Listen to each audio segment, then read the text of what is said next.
Ini kita akan membahas pengenalan dari aplikasi Boot Event, teman-teman. Di depan kita saat ini sudah ada Boot Event, aplikasi Boot Event yang bisa kita download di App Store. Kita menggunakannya iPad. Ini tampilan awal dari Boot Event yang biasanya satu email itu bisa menampung hingga 5 grup, dalam artian yang biasa kita gunakan untuk 5 outlet begitu, teman-teman. Jadi semisal ada satu grup isinya outlet Cirebon, Sumedang. Nanti jika udah sampai 5 event yang login itu bisa ada yang keluar. Tapi jangan ragu, kalau udah kayak gitu tinggal konfirmasi aja ke HO akunnya lagi ada yang make untuk kebutuhan apa, karena nanti kalian tinggal login kembali dan siap digunakan kembali. Yang pertama, kalau kita pencet di event untuk launching, ini ada pengaturan dasar untuk launching. Yang pasti di pertama atas ini ada luncurkan acara, lalu di bawahnya pratinjau.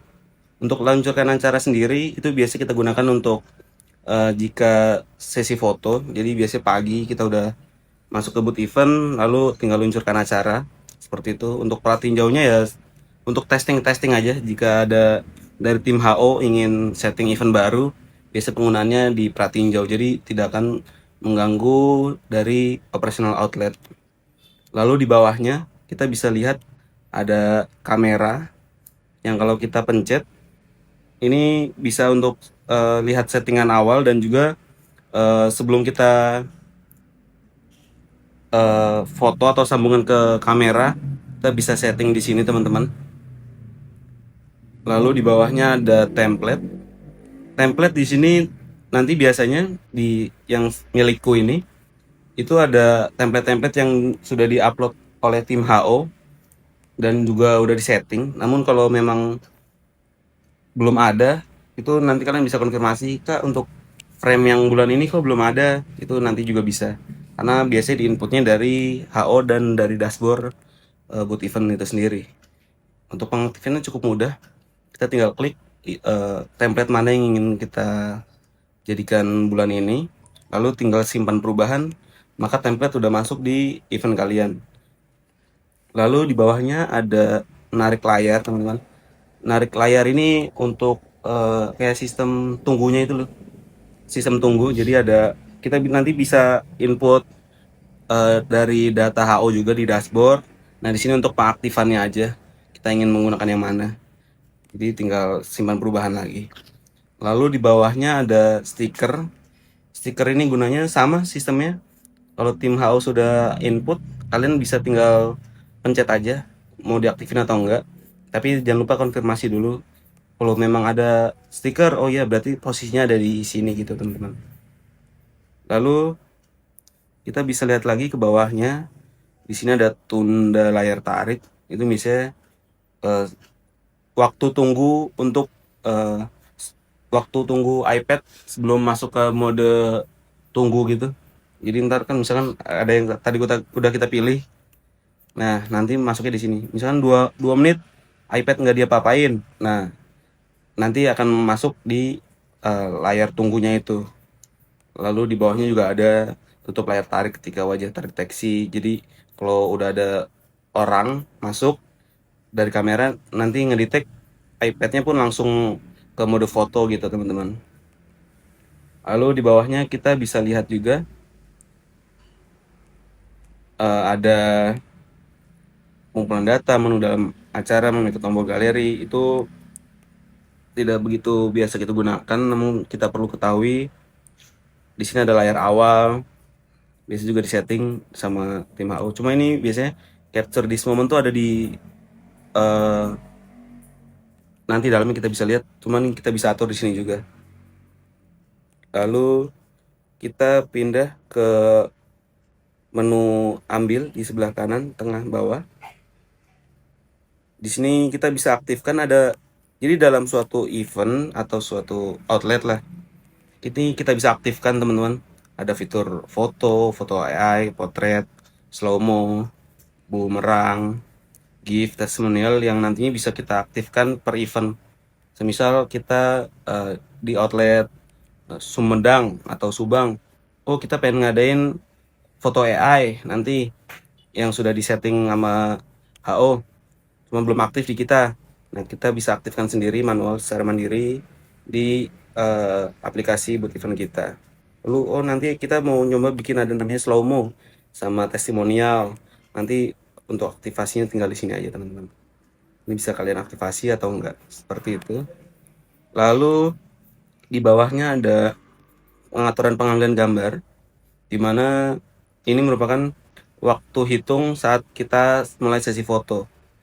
Jadi biasanya kita gunakannya di 5 detik mungkin ya. Setelah kita pencet foto, nanti hitung mundurnya 5 detik. Jadi seperti self timer gitu. Lalu di bawahnya ada suara aplikasi, tombol ambil lebih banyak, nonaktifkan rating jauh template, nonaktifkan layar tampil balik. Ini untuk apakah mau diaktifkan atau enggak aja. Cuma biasanya enggak begitu kita gunakan teman-teman. Biasanya sudah disetting dari tim HO. Lalu di bawahnya ada pengaturan untuk foto dan AI. Foto dan AI di sini ada between photo, tap to continue, potong foto asli. Jadi jika kita menggunakan kamera, apakah foto aslinya akan kita potong untuk di template, apakah tidak ada pemotongan, maksudnya foto aslinya tetap foto asli seperti itu. Jadi lebih ke rasio foto begitu. Lalu di bawahnya ada buat if dari foto. Ini untuk pengaturan foto AI-nya. Apakah mau diaktifkan atau enggak. Lalu di bawahnya juga ada potret AI, tombol penampilan anak, ada foto AI pengulangan. Untuk foto AI pengulangan ini biasanya misalkan nanti kita akan ada penggunaan foto AI baru untuk di outlet. Nah, ini setiap kita foto, karena foto AI itu berbayar teman-teman, ada kreditnya, berapa kali foto itu kita akan kena kredit. Nah, ini untuk pengaturannya. Jadi misalkan, oh kita dalam satu paket foto AI cuma hanya boleh 1 kali pengulangan. Kita tinggal aktifinnya di sini. Oh, ternyata kita boleh sampai 3 kali pengulangan, atau bahkan kita nggak boleh ada pengulangan sama sekali. Nah, nanti pengaturan di sini. Lalu di bawahnya ada GIF dan bumerang. Ini GIF-nya untuk settingan berapa foto aja. Misalnya GIF itu kan bergerak-bergerak, artinya menggunakan beberapa kolase foto. Semisal dalam frame foto kita ada sebuah kolase foto. Jadi gabungan dari beberapa foto yang udah kita ambil dari customer itu biasanya dijadikan bumerang gitu teman-teman. Jadi kita biasanya jadikan dari 4 foto terakhir untuk jadikan bumerang, atau mungkin di 5 foto terakhir dijadikan bumerang, 6 foto terakhir jadikan bumerang. Nah, ini settingannya di sini teman-teman. Tapi nanti biasanya ada pengaturan lebih lanjut di dashboard juga. Lalu ada juga pengaturan GIF dan bumerang kecepatan putarnya. Oh, kita mau GIF-nya cepat, disuruh nanti ada settingan dari HO, tim HO, kita butuh ininya kecepatannya cepat gitu. Nanti kita pengaturannya ada di sebelah sini. Lalu terapkan efek bumerang, GIF hitungan mundur antar foto, sama aja, cuma ini untuk GIF-nya teman-teman. Nanti ada pengaturannya dari tim HO. Tapi untuk settingnya ada di sebelah sini. Lalu di bawahnya ada slow mo dan video. Ini mungkin di outlet belum ada, tapi nanti bisa juga sama untuk fiturnya. Kita gunakan berapa detik untuk slow mo di foto di aplikasi Boot Event.